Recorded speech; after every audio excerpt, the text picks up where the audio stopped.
자, 오늘 신율의 뉴스 정면 승부 월요일 2부에서는 국민의힘 조경태 의원과 주요 현안에 대한 입장 들어보는 시간 갖겠습니다. 조 의원님 안녕하세요. 조 의원님. 예, 지금 전화가 상태 연결이 돼 있는 것 같은데 조 의원님 제 소리 들리세요? 예, 다시 한번 전화 연결을 할 겁니다. 예, 다시 아직 안 됐는데요. 예. 오늘 여러분도 잘 아시다시피 이 파란 눈의 한국인으로 불리우는 연세대학교 이뇨한 교수가 최고위의 의결을 거쳐서 혁신위원장으로 당선이 됐습니다. 자, 이 부분부터 한번 여쭤보려고 하는데요. 조 의원님 안녕하세요. 네, 안녕하세요. 조경태입니다. 예. 아유, 연결이 안 된 줄 알고 깜짝 놀랐어요. 네, 저는 현재 잘 대기하고 있습니다. 자, 조 의원님. 네네. 이뇨한 교수, 저 혁신위원장 어떻게 보십니까? 예, 저는 어쨌든 인요한 혁신위원장이 임명 이후에 가장 먼저 언급한 단어가 통합이라는 단어입니다. 예. 이런 측면에서 저는 아주 적절한 인물 선정이 아니겠느냐 이렇게 보고 있거든요. 잘 아시다시피 임 위원장은 대한민국 특별기하자 1호로서 한국에서 의료, 구호, 교육 봉사를 계속 이어오고 있는 4대째 이어오고 있는 그런 분입니다. 그래서 저는 우리 국민의힘을 좀 더 좋은 방향으로 잘 끌어 나갈 수 있는 그런 혁신이가 되길 바랍니다. 네. 자, 지금 통합 거기에 전적으로 찬성한다 이렇게 말씀하셨잖아요. 네네. 이준석 전 대표하고 유승민 전 원내대표도 다 이게 함께 가고 통합해야 된다 이렇게 보십니까? 지금 우리 당 상황이 상당히 좀 어려운 상황이지 않습니까? 예. 그런 측면에서 아마 위기를 기회로 만들어내는 역할을 혁신위가 해줘야 된다고 보고 있고요. 그런 의미에서 아마 모든 재정파들을 아우를 수 있는 그런 통합의 리더십이 필요하지 않을까 이렇게 보고 있습니다. 조 의원님께서 보실 때 이준석 전 대표나 유승민 전 원내대표와 또 함께 가야 된다고 생각하십니까? 어쨌든 내년에 우리가 가반 의석을 이상 확보하지 못하면 윤석열 정부의 국정 운영 수행에 상당히 어려움이 예상되지 않겠습니까? 예. 그런 점에서 그 뜻에 동의하는 분들은 우리가 좀 함께 가야 된다 보고 있고요. 우리가 저는 어떤 성리를 할 수 있다는 그 길이 열린다면은 필요하다면은 저는 그런 어떤 부분에까지도 저는 크게 좀 생각하는 것이 좋겠다 이렇게 봅니다. 그러니까 두 사람이 합치면 승리할 가능성이 더 커진다. 그렇게 이해하면 되겠네요. 아무래도 우리가 특히 수도권 같은 경우에는 자원이 좀 그렇게 넉넉한 편은 아니지 않습니까? 예. 그런 의미에서 좀 더 풍부한 자원 확보를 위해서 저는 당에서도 노력해야 되지만 예. 혁신위가 저는 그런 노력에 좀 더 많은 힘을 쏟는 것이 중요하다 이렇게 봅니다. 제가 여쭤본 거는 이준석 전 대표와 유승민 전 원내대표가 함께 갔을 경우에 총선에서 국민의힘 승리 가능성이 높아질 것으로 보느냐 이거 여쭤본 거거든요. 아무래도 그냥 우리가 뺄셈 정치하는 것보다 덜셈 정치를 하는 것이 저는 통합의 정신에도 맞고 또 우리가 함께 뭉치고 또 통합해내면은 훨씬 더 단단해지고 훨씬 더 많은 에너지를 좀 쏟아낼 수 있다 이렇게 보고 있거든요. 알겠습니다. 긍정적으로 보시는 거네요. 같이 가는 걸. 예, 그리고 또 한 가지 이제 혁신위 계속 말씀하셨는데 이 혁신위에 전권을 줬다. 근데 제가 이야기로는 이 정권이라는 게요. 뭐냐면 혁신 기구를 운영하는 정권인 것 같고 당 전체를 아우르는 정권은 아닌 것 같은데 제 생각이 틀린 겁니까? 어떻게 보세요?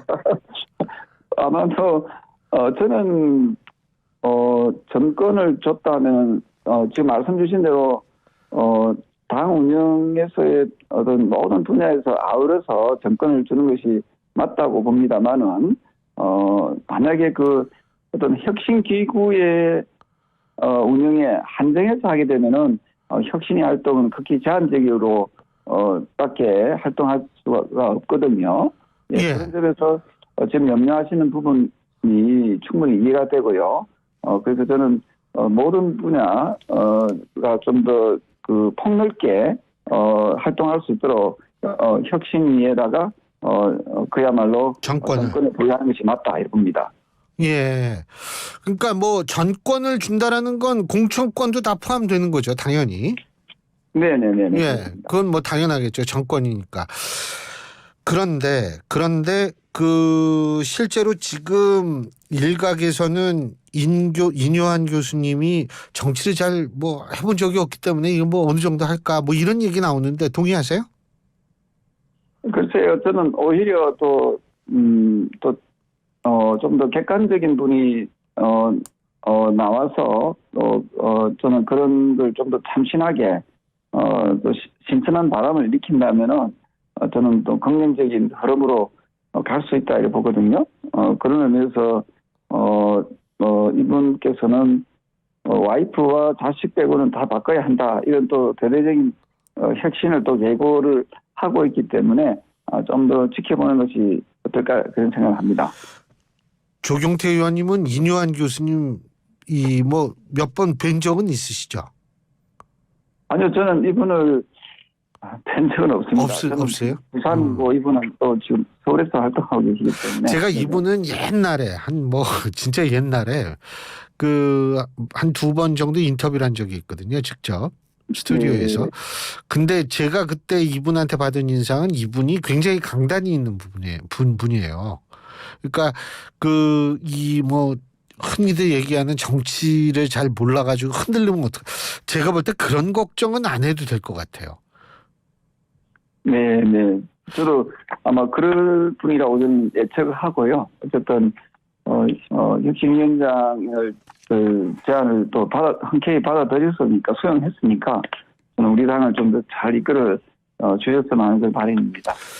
자, 그리고 말이에요. 또 이게 총선 얘기 나오니까 그 조경태 의원님께서는 어떻게 보세요? 일각에서는 친윤 핵심 의원들 뭐 일부는 좀 불출마 선언 같이 충격을 줘야 된다 이런 주장하는데 동의하십니까?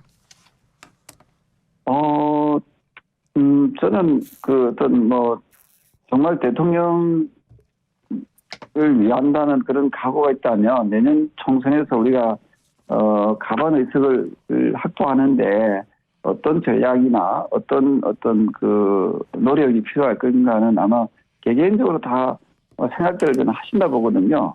예. 그런 점에서 누구를 뭐 출마하라 하지 마라 이것보다는 스스로 아마 본인들의 어떤 역할이나 주어진 그런 사명을 잘 성실하게 잘 이행해 나가는 모습이 좀 필요하지 않을까.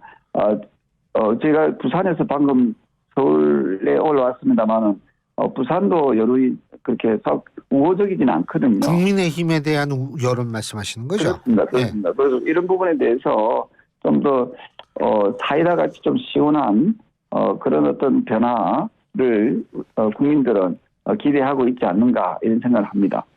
예. 근데 이 부산 하면은 우리가 일단은 생각나는 게 부산 엑스포 유치 문제 아니겠어요? 네네네. 그 부산 시민들 굉장히 그거 원하고 있죠. 그렇습니다. 많이 원하고 계십니다. 그렇죠. 네네. 그러면은 부산 엑스포 유치의 성공 여부가 또 총선에 좀 나름 영향을 미치지 않을까 이런 생각할 수 있는 거 아닙니까?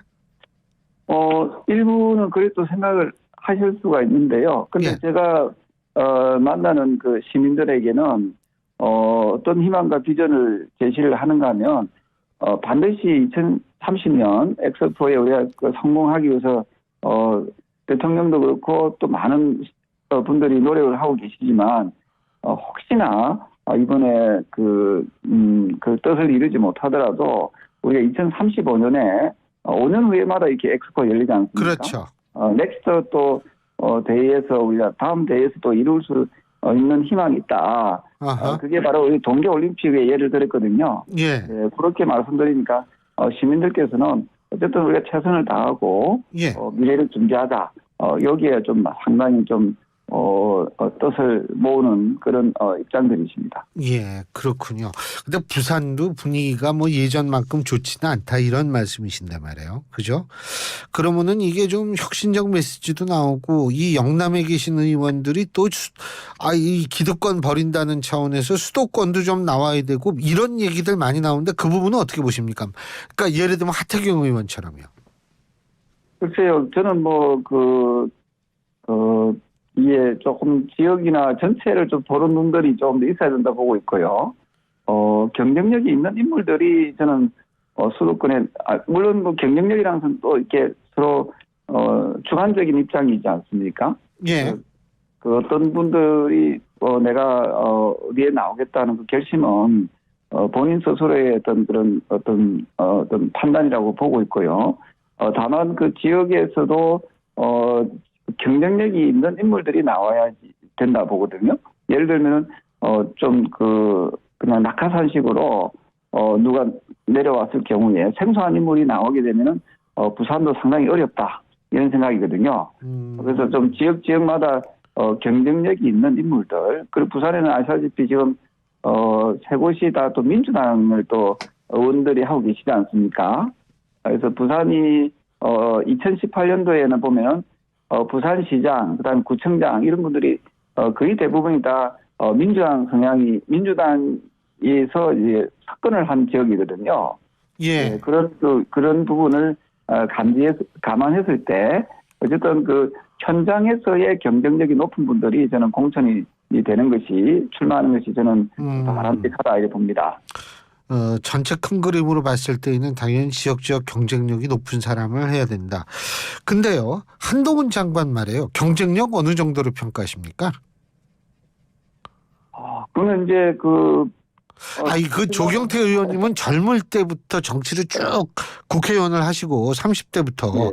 지금까지 이제 이게 최다선 의원 중에 한 분이시니까 정치 그렇게 오래 하시면 딱 보면 우리가 소위 말하는 내공 같은 거 이게 딱 좀 아실 것 같거든요.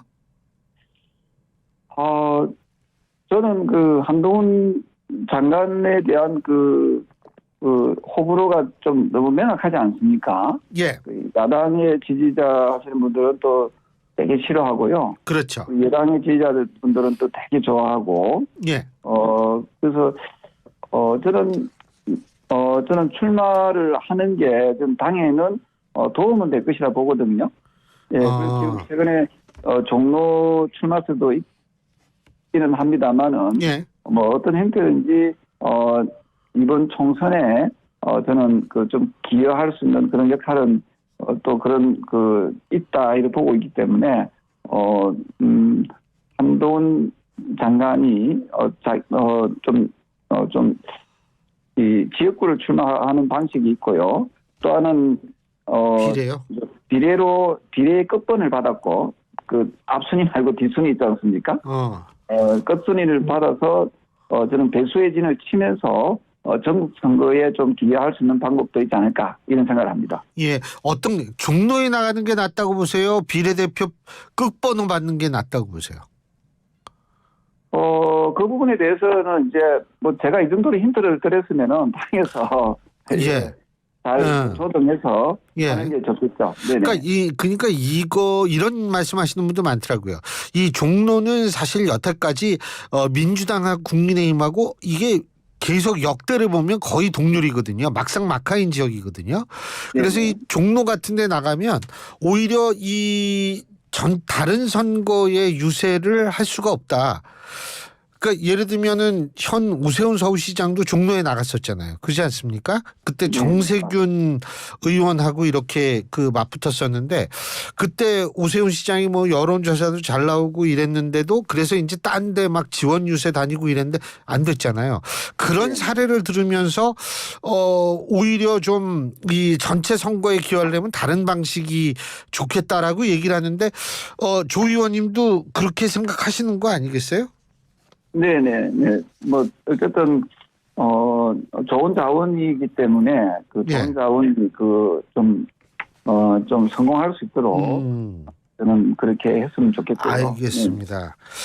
그러니까 일종의 리스크 본인이 너무 이 힘든 지역에 가면 아무래도 좀 힘들다 이런 생각을 하신 것 같고요. 또 하나 요새 이슈가 많아가지고 죄송합니다. 이게 요새 여쭤볼 게 많습니다. 윤석열 대통령 신당 얘기도 나오더라고요. 실현 가능성은 조경태 의원님께서는 어느 정도로 보십니까? 사실은 강서 보궐선거 하기 전부터 이런 예. 얘기가 좀 나왔었거든요. 아하. 네, 근데 지금 여러 가지 정치적인 지형, 예. 또 상황이 좀 빠르게 변화를 하고 있기 때문에 예. 저는 그리고 또 윤 대통령의 지지율이 그렇게 기대 이상으로 그 기대만큼 높지 않지 않습니까? 예. 이런 상황에서는 좀 신당이 출연하기에는 상당히 한계가 있다 이렇게 봅니다. 만일 말이에요. 아까 여쭤봤던 이준석 전 대표나 유승민 전 원내대표가 신당을 만든다라고 가정했을 땐 그 신당은 성공할 수 있을까요? 저는 좀 어렵지 않을까 생각을 합니다. 그래서 예. 정말 그야말로 찻산 속의 태풍으로 갈 수밖에 없거든요. 왜냐하면 지금 우리 국민들의 어떤 심리를 보면은 저는 양당 체제에 상당히 좀 이렇게 좀 살이 잡혀 있다 이렇게 보거든요. 본인들이 무소속으로 출마했을 경우에는 또 어떤 결과가 나올지 모르겠지만 저는 당으로 이렇게 만들었을 때 또 후보를 또 내야 되지 않습니까? 예. 후보를 내게 되면은 저는 크게 저는 득표하기가 좀 어려운 저는 오히려 보수의 분열로 이어지지 않을까. 그렇기 때문에 아마 당사자분들도 그런 위험한 부분에 대해서 리스크가 크다는 것을 잘 알고 있을 거라고 저는 그렇게 보고 있습니다. 예. 그리고 요새 김한길 국민통합위원장인가요? 그분 얘기가 자주 나오더라고요. 어떻게 보세요?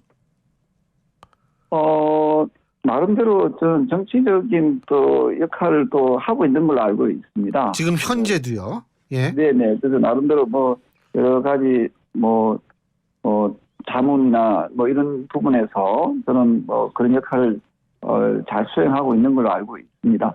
어쨌든 그렇지만은 이제 또 이게 전면에 나서지 않는 상황에서는 그 활동 영역이 좀 제한적이지 않을까 이렇게 보고 있거든요. 예. 어쨌든 당에서 또 혁신위에서나 또 당에서 김한길 위원장하고도 저는 좀 유기적인 소통을 통해서 좀 좋은 제안들은 또 적극적으로 좀 수용하고 받아들이는 그런 정치력을 발휘하면 좋겠습니다. 그분이 전면에 나서면 총선에 도움이 될 거라고 보시는 거죠? 저는 지금은 어떤 특정인 한 사람에게 의존하기에는 상당히 좀 한계가 있다 이렇게 보거든요. 그만큼 예. 민심이 좋지 않습니다. 다만 예. 좀 연합군 형태로 우리가 어떤 여러 가지 세계사적으로 보면 연합군이 좀 강하고 또 연합군이 승리하지 않았습니까? 예. 저는 여러 다양한 어떤 정파들이 함께 단합하고 뭉쳐 나간다면 저는 좀 강해질 수 있기 때문에 저는 김한길 위원장의 어떤 그런 힘도 저는 어느 정도 좀 이렇게 빌리고 또 함께하는 그런 당이 되면 좋겠습니다. 그리고 간단하게 윤석열 대통령도 요새 반성이란 단어도 쓰고 그러는데 어떻게 좀 변할 거라고 보세요? 저는 변해야 된다고 보거든요. 변해야 되는데 변할 수 있을 거라고 보시나요? 네, 저는